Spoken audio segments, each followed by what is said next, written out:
kuzova mw'ikintu imucisha mu bikomeye, ubwibone bukamuvamo, amanyama akamuvamo, akanyari gabitiwe byose bigahera agaca bugufi.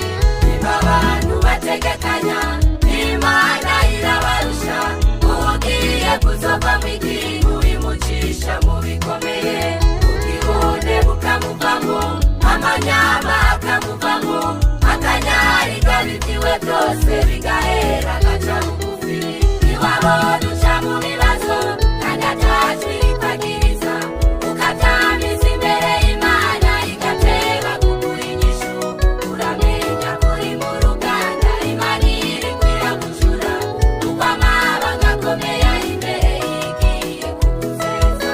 Niwabona uca mu bibazo kandi atajwi rikwagiriza, ukavyamiza imbere y'Imana igateba kuguha inyishu, uramenya kuri mu ruganda Imana iriko iragucura, kuko amabanga akomeye ari imbere igiye kuguseza.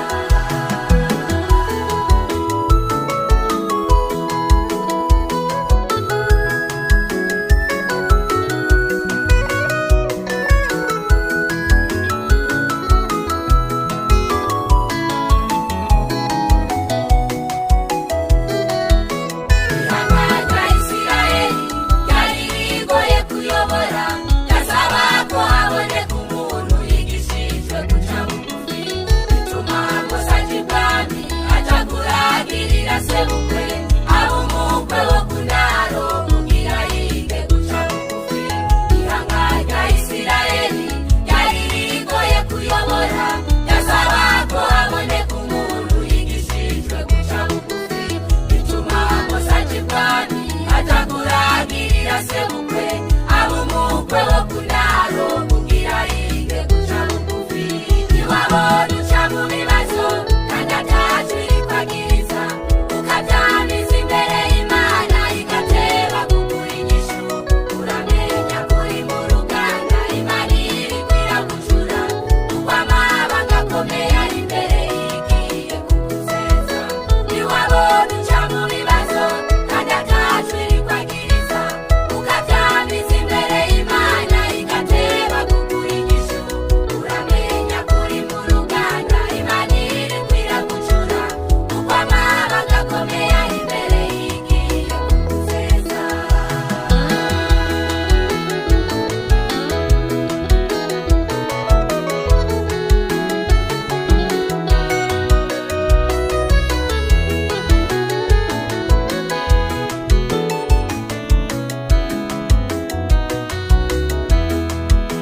Yosefu yategerezwa gucishwa mu bikomeye, kugira yitegure gutwara igihugu ca Egiputa.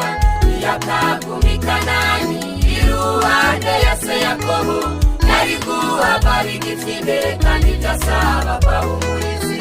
Yosefu yategerezwa gucishwa mu bikomeye, kugira yitegure gutwara igihugu ca Egiputa. Iyakaguma i Kanani iruhande ya se Yakobo, yari guhava bigitsinde kandi vyasaba pawumulizi.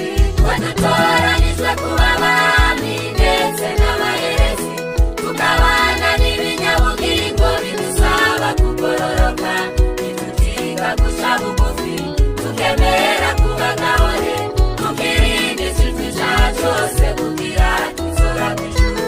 Wadutoranijwe kuba abami ndetse n'abaherezi, tukabana n'ibinyabugingo bidusaba kugororoka, ntitutiga guca bugufi, tukemera kuba gahore, tukirinda ikintu icaha cose kugira tuzoba kw'ijuru. Wadutoranijwe kuba abami ndetse n'abaherezi, tukabana n'ibinyabugingo bidusaba kugororoka, ntitutiga guca bugufi, tukemera kuba gahore, tukirinda ikintu icaha cose kugira tuzoba kw'ijuru. Mu vyigwa dutanga turatanga icigwa c'uguca bugufi, kandi icigwa c'uguca bugufi niyo nkingi ya mbere y'ibindi vyigwa vyose. iki cigwa rero ndagikoze kugira ngo dushobore kucigira ko twese uguca bugufi. Perezida Macky Sall aba bategetsi batavuga rumwe yarabatoteje abashira mu gasho, bari bamazeyo ikiringo c'umwaka, nawe asayangana mu vy'igihugu.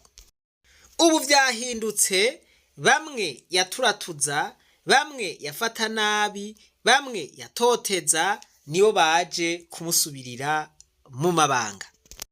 Iki gisigura iki?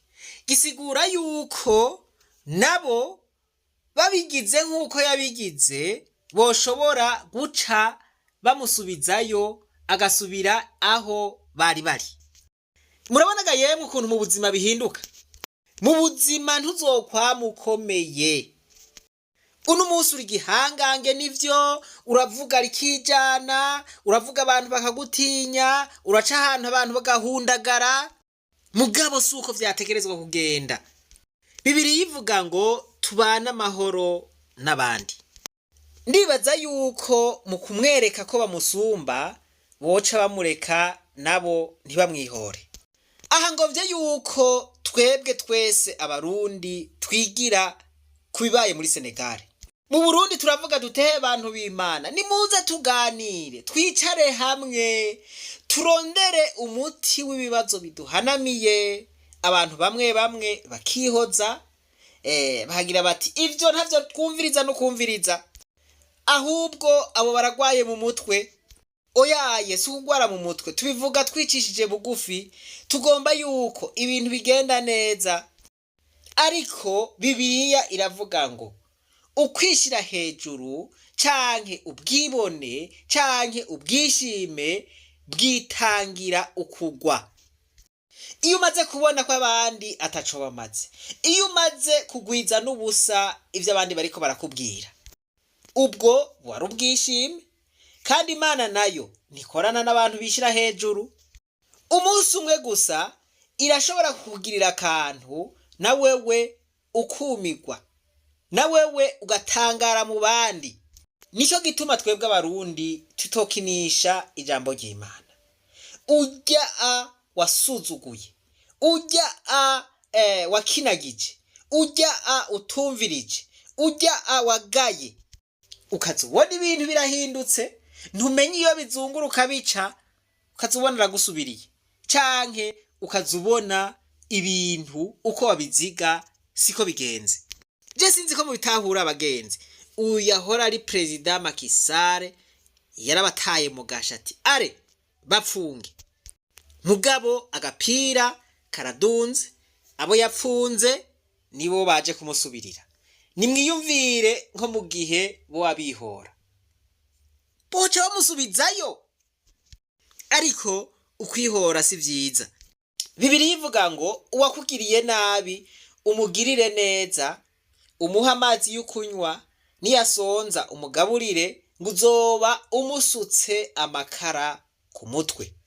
Turiko tuvuga duti yemwe bategetsi, nimwumvirize kano kamo, tugira ibiganiro, ingorane ziriho tuzitorera umuti, habe amatora abaye mu mahoro, abahiganwa bahiganwe, maze Uburundi bwogorore. Abategetsi bacu umengo siho bari, umengo siho bariko barabwirwa, ariko ukuri ni kumwe kandi ntiguhinduka. Imana yamishira hejuru abicishije bugufi, abibone nabo abishira hejuru ikabamanura ikabashira hasi. Nta nyungu nimwe iri mu bwibone, nta nyungu nimwe iri mu gusuzugura abandi, nta nyungu nimwe iri mu kutumviriza abandi. Reka ngarukirize ngaha, uwize arize. Aka ka video ushobora kuba uzi umutegetsi kanaka ukamuhe, kumbure karashobora kumwigisha, hanyuma akamenya ingene aca bugufi. Iyi si iragoye, kandi ngo utazi ivy'isi avyita ivyiwe, uraba wumva birenge ni ubarigwa. Imana nibahezagire mwese. Reka twibananize gwa rugendo rwacu, maze tugaruze umunezero Satani yatunyaze. umuntu atarashika mu ishuri ry'abarundi bose turamuhaye kaze.